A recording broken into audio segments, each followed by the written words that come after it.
आलेला आहे.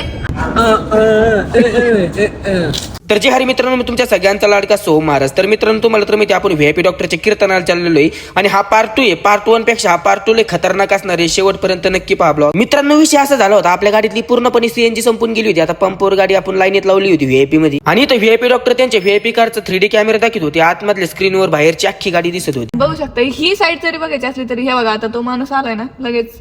मग इथं लगेच दाजीने व्हीआयपी मध्ये सीएनजी टाकी फुल करून घेतली. आणि तुम्हाला तर माहिती मित्रांनो, समृद्धी लागल्याच्या नंतर तिथं एक पण हॉटेल नाही, त्याच्यामुळे अगोदरच पेट पूजा करून घेतलेली. बरं काय खायचे, चहा प्यायची. मग इकडे लगेच व्हीआयपी डॉक्टरचा आदेश आला चहा प्यायचा. चहा प्यायचा म्हणल्याच्या नंतर लगेच सगळे आम्ही व्हीआयपी मध्ये चहा प्यायला बसलो. पण इकडे मामाने आमचं पोट दुखवलं होतं असं असं.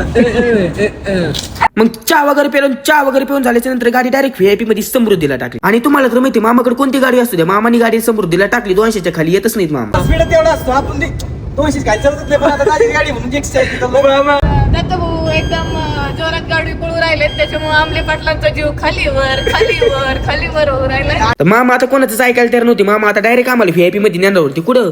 कीर्तनाच्या ठिकाणी. आता गाडी चालवतेच मामाच्या काय डोक्यात आलं काय माहित, मामा म्हणतात मला फोटोच काढे. मनातली मनात म्हणलं, आपण जर नाकार दिलं तर मामा आपल्याला इथं सोडायला बसले, त्याच्यामुळे फोटो काढून दिलेलं बरं. पण ह्यो कार्यकर्ता मामाचे फोटो सोडून मैच फोटो काढत होत. म्हणलं आता कुठं नाच झालं. मग आता पोटाचा पण आदेश आला होता. लगेच समृद्धी उतरल्या मामाने हॉटेलला गाडी थांबवली. हॉटेलला थांबल्याच्या नंतर व्हीआयपी मध्ये पेटपूजा वगैरे झाली आणि निघालो आम्ही कीर्तनाच्या ठिकाणी. मग आता व्हीआयपी मध्ये कीर्तनाच्या ठिकाणी आलेलो आहे. आता कीर्तनाच्या ठिकाणी आल्याच्या नंतर पहिले व्हीआयपी डॉक्टर फ्रेश होणार, आराम करणार, नंतर व्हीआयपी डॉक्टरचं कीर्तन होत असतं. हे ठरलेलं गणित असतं, त्यात काही मात्र शंका नाही. तर मित्रांनो, आजचा ब्लॉग कसा वाटला नक्कीच कमेंट मध्ये सांगा आणि फॉलो करायला विसरू नका. आणि हो, पुढला ब्लॉग बघायला पण विसरू नका बरं का. पार्ट 3.